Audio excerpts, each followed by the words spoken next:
Kemudian beliau mengatakan wa tanbihuhum wa tadhkiruhum birifqin wa lutfin, dan mengingatkan mereka yaitu apabila terjadi kesalahan. Karena namanya penguasa siapapun dia, ya pasti dia memiliki kekhilafan, memiliki kesalahan. Apalagi yang dia urus bukan hanya keluarga kita sendiri. Yang keluarga kita keluarga kecil, punya 2 anak, 3 anak, belum tentu kita baik di dalam mengurus keluarga kita. Padahal kita hanya memiliki kekuasaan yang kecil. Ya, mungkin yang ini enggak keurus, yang situ tidak diperhatikan dan seterusnya. Nah, ini penguasa, maka urusan mereka jauh lebih besar. Ya, berapa juta keluarga yang dia urus. Mulai dari pendidikan mereka, mulai kesehatan mereka, mulai dari tata cara ibadah mereka, mulai dari keamanan seluruh rakyat, banyak yang mereka urus. Apabila terjadi kekurangan di dalam mengurus pemerintahan, mengurus negara sebesar ini, maka itu sesuatu yang lumrah, sesuatu yang biasa. Nah, kewajiban kita tentunya adalah mengingatkan, kalau memang ada kekurangan kita memberikan masukan, memberikan nasihat. Tapi kata Syekh, kata Ibnu Shalah mengatakan birifqin wa lutfin, dengan lemah lembut, bukan dengan ucapan-ucapan yang kasar. Karena tabiat manusia, siapapun dia, kita sendiri, dan kita bukan seorang yang punya jabatan, seandainya kita ditegur oleh orang lain, meskipun itu teman kita sendiri, maka tidak senang kita apabila ditegur dengan cara yang kasar, dengan ucapan-ucapan yang kasar, dipanggil dengan ucapan yang tidak baik, maka kita tidak senang. Apalagi orang yang memiliki kekuasaan, memiliki jabatan, tentunya tidak senang, apabila ditegur dengan cara yang kasar. Termasuk di antara cara menasihati penguasa kita, dan ini adalah termasuk nasihat li a'immatil muslimin, adalah menasihati mereka dengan cara sembunyi-sembunyi. Menasihati mereka dengan cara sembunyi-sembunyi, tidak dilihat oleh orang lain. Karena sebagaimana yang pertama, tabiat seseorang tidak senang apabila dinasihati di depan orang lain.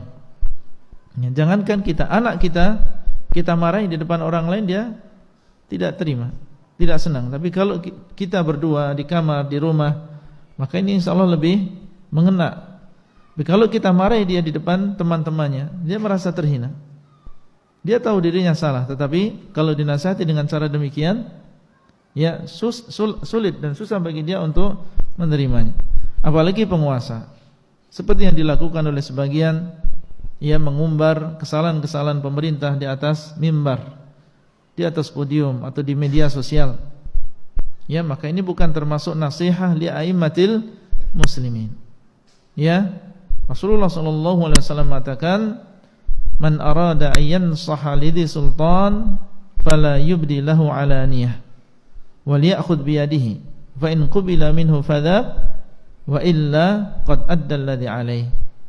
Barang siapa yang ingin menasihati pemerintah, penguasa, maka janganlah dia menasihati secara terang-terangan di depan khalayak ramai. Wal ya'khudh bi yadihi, hendaklah dia mengambil tangannya, digandeng. Maksudnya adalah dengan sembunyi-sembunyi. Wal yakhlu bihi, dan hendaklah dia berkhalwah, bersendirian dengan penguasa tadi, tidak dilihat oleh rakyat. Baru disampaikan dengan rifqin wa lutfin, dengan lemah lembut. Fa in qubila minhu, setelah kita melakukan apa yang bisa kita sampaikan, yang bisa kita lakukan dengan sembunyi-sembunyi, dengan lemah lembut, fa in qubila minhu, kalau diterima, fadzak, maka itulah yang kita inginkan. Alhamdulillah. Dengan sebab kita dia mendapatkan petunjuk, mendapatkan hidayah, yang dengannya akan membawa kebaikan bagi kaum muslimin. Kalau tidak, bagaimana? Qad addal ladzi alaih, maka dia sudah melakukan yang wajib untuknya. Kita sebagai seorang rakyat sudah melakukan kewajiban kita, yaitu memberikan masukan kepada pemerintah. Karena masing-masing kita, baik rakyat maupun pemerintah, kelak akan ditanya oleh Allah. Penguasa kita akan ditanya tentang diri kita. Bagaimana engkau mengatur rakyatmu? Apakah engkau sudah melaksanakan amanah? Kita pun sebagai rakyat jangan menyangka kita enggak akan ditanya.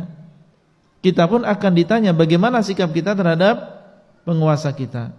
Maka barang siapa yang mampu bertemu dengan mereka, para penguasa kita secara langsung, maka itulah yang kita inginkan. Atau bisa dengan melalui surat, melalui email, melalui apa saja. Yang jelas di dalam Islam yang namanya menasihati pemerintah ini bukan dengan cara dengan mengumbar kesalahan-kesalahan mereka di depan orang banyak, tetapi dengan cara sembunyi-sembunyi, dan yang demikian insyaallah lebih ikhlas. Kemudian yang kedua, insyaallah lebih mengena pada diri penguasa tersebut. Berarti kita menasihati bukan ingin menghinakan dia atau merendahkan dia di hadapan orang lain. Maka ini adalah termasuk nasihatun li'aimmatil muslimin.